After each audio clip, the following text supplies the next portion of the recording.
What's up guys, Jordan from Bennett's Customs. We're back on another episode, sort of part two of working on my Roadster.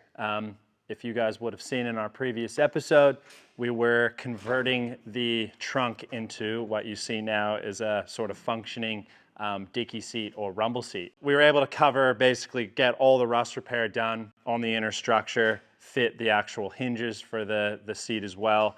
And you know, there was definitely an extensive amount of repair that needed to be done to this. We are kind of over to the actual outer skin itself. We have a large amount of rust repair, kind of a big strip along here that needs to be put in to kind of eliminate the rust that's happened along the bottom, where obviously that moisture and debris has been trapped. On the inside, I would like to clean up all of this. I'll wire wheel as much as this as I can and really clean it up, and then we'll rust treat kind of everything before putting them together. And I'm still very on the fence whether or not to punch some louvers in this or not. I think I'm just gonna sort of decide, like, you know, as you guys see a lot of the times in these, I'm kind of making the decision on the fly. So it's just gonna come to a point when once the repair is done, go, okay, like, should I do it or not? So let's get into it.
All right, so as you saw, we've just kind of made this little piece up, and surprisingly, as you guys know, these outer skins definitely still have a lot of shape to them. So it's got definitely quite a lower crown this way, and then we got a lot of shape happening this way as well. So I was able to use the radius gauge and kind of get an idea of that little bottom bit, which is basically sitting on a 36.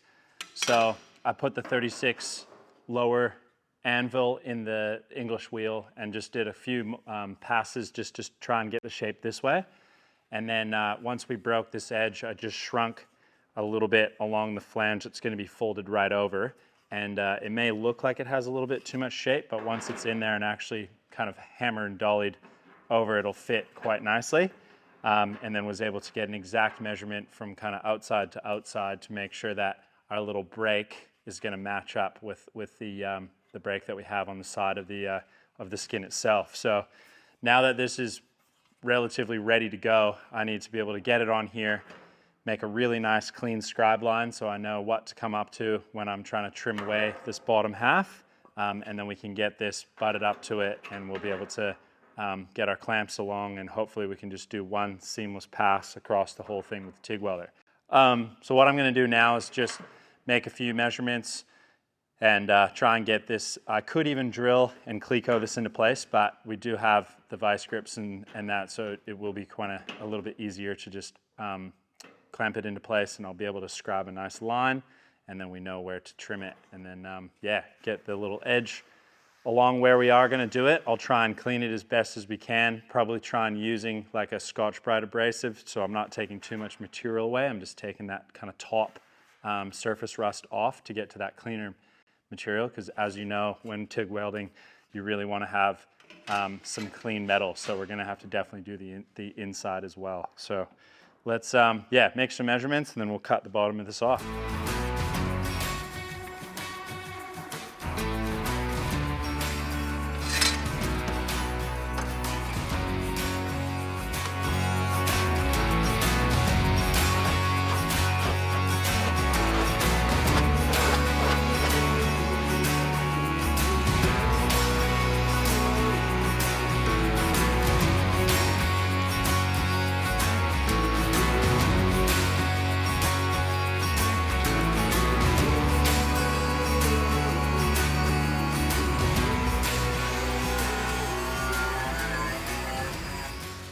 All right, so we got our cut right up to the scribe line.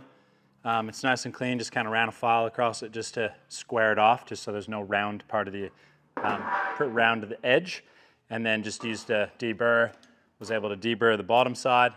And what I'm using now is just a little 3-inch brown Rolock, and that's what I usually like to use to not take too much material off, but just trying to clean the top of that. So obviously these spin clockwise, and what I like to do, and I mean it's pretty self-explanatory and makes sense, but if I'm traveling, I've explained it a couple times, it's going clockwise, you want to use the edge that's obviously traveling off your material. If you try and come in on this way and it's spinning, you end up catching the disc on your edge, and you go through these things like crazy, and they're not cheap. So you want to make sure that you're kind of just pulling the material off the edge, and just make it nice, consistent line right across, and yeah, that way we can have some really nice clean material in order to weld to.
All right, so as you guys just saw, I just ran this section through Carl's planishing hammer and just found the radius or the die that matched the radius. and was just able to kind of smooth a little few areas, just obviously from a little bit of the distortion that happened obviously when welding such a large distance. But you know, when TIG welding this stuff, it's so easy to like kind of bring it back, which is really nice. So I could probably spend a little bit more time on it and really try and like perfectly metal finish it, but I'm really happy with the result already. We are kind of at the point now, obviously this skin is just sitting here, and we need to join it and mate it to our inner structure that's right here. So both these need some, you know, some paint, et cetera, to be able to put them together. And then, you know, hopefully it'll seal it inside. What I'm trying to work out right now is the massive dilemma of should I louver this or should I not louver it? And I've put a few you know, lifelines out there to call a couple guys that I really you know, value their judgment or their opinion on it. And you know, I was kind of getting a bit of mixed feedback too, which wasn't helping me decide what to do. And then I was speaking to Josh and Ben about it, and we said, well, if you don't do it, you're never going to know. But if we do it, then you'll know whether you like it or not, which is a great point. Is it the end of the world if I don't like it? Not really. I can always make a new panel. We can patina it and make it look the exact same as the rest of the body. Or I'll do it and I'll really, really like it and say, oh, I'm happy I did it. So what I did was I ran over, I punched a couple, and what I was just trying to do is obviously achieve a really clean cut, making sure my corners aren't going to split, there's no distortion, you know, it looks natural. So what I'm thinking is maybe on the inside of this, I'll just quickly etch prime it, or I'll rust treat it and then I'll etch prime it, and then that etch prime will allow me a place to be able to scribe through. And then I am going to do 7 rows. I was speaking to my mate Brad. I've mentioned him quite a few times. And originally he had the louver press that I had originally done my first trunk lid almost 10 years ago. One thing that he did give me a massive tip on, which I would suggest to anyone that is louvering, is to never use the back of your pad as your kind of guide. So what I mean by that is, and I've explained it before, is after you louver one, you kind of move it forward and then you use the louver to kind of square it before you punch another one. Never do that. He told me that and I said, well, it doesn't make sense. Obviously it's square, it's gonna be fine. And by the end of it, I was, yeah, nearly a full louver out. This is another big part of the dilemma is, am I gonna be able to achieve to put louvers in this and then actually still have it work as a dicky seat? This is kind of the unknown. I think the only way to really do it is to just, I guess, punch it and fingers crossed, and if not, then we got to work out what we're going to do when that happens. Let's get this rust treated on the inside, and then we'll etch prime it, and we'll start laying out the whole design for our louvers, and then we'll go over to Liam's. And I call it the backbreaker because of the way it's set up, it extremely hurts my back when I'm doing them. So we'll go break a back and punch probably 90 louvers.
So I had to get a little bit of help from Trinity and Neo, and Morpheus actually, and jump straight matrix, trying to get the amount of numbers right with this. But now we have all of the louvers laid out where we want them, 7 rows.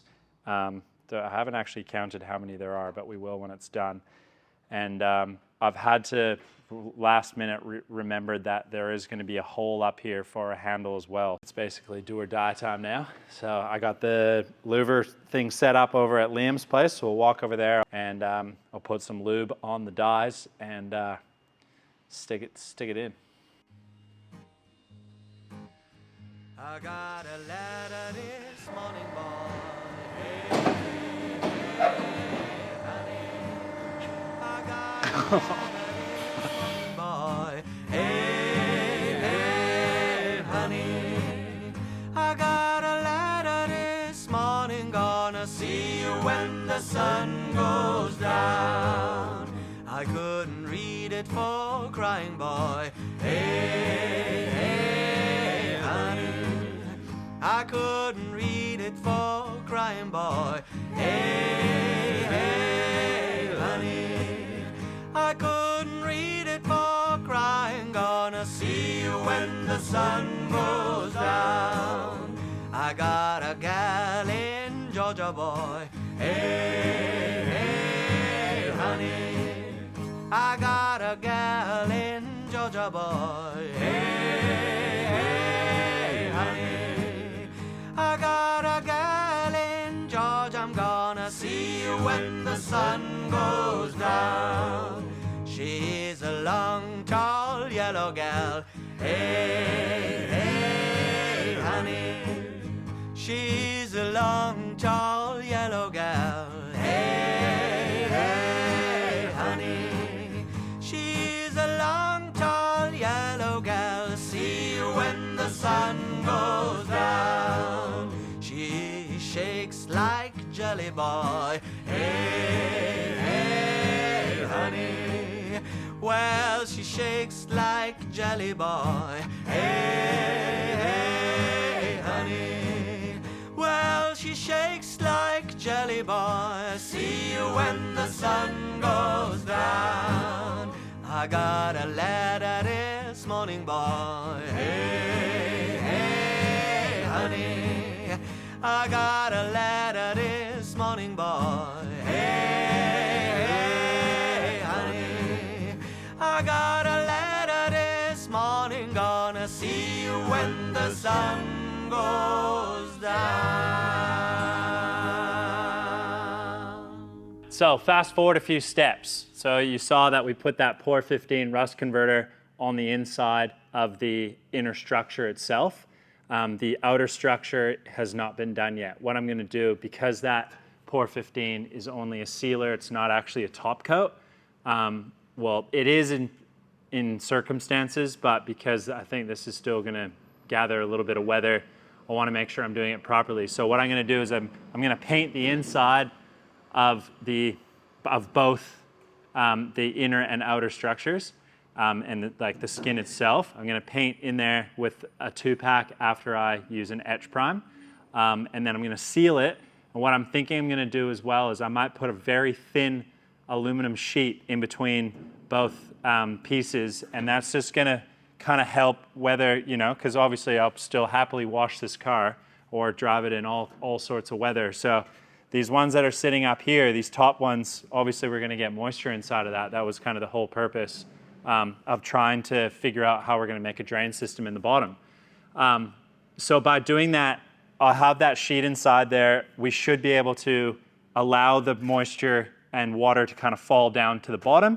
And those holes that I drilled in the bottom that you saw in the previous video, those will allow a bit of drainage setup. So the further we get into kind of getting this fitted on the frame and we start to build the floor structure in the back, I will take that into consideration to make sure that there is access for the moisture to leave. But I've just temporarily used a handle. I don't have the latch hooked up yet. I'm still waiting for that. It's still about a week away, and that's kind of why I really wanted to sort of like fully finish this in this video, have it all painted and that, but we're still about a week away until we're getting the latch set up. So I'll be able to show that in the next video. just how we're setting it up. And basically the great thing is, which is I was a little bit worried about, and obviously we need to still, everything needs to be kind of tweaked and finalized, but when I go to open it, our louvers don't hit. So I was super worried about like louvers kind of making contact right away. I also think that if I had another one or two, that those bottom ones actually probably would, kind of going by the measurements. So I'm really happy that we sort of made this kind of neat little taper setup just to allow something a little bit different. Once it's open and we have our stops on there, I'll make sure the stops make contact at the bottom of the door itself prior to the louvers, because it's actually resting on them right now.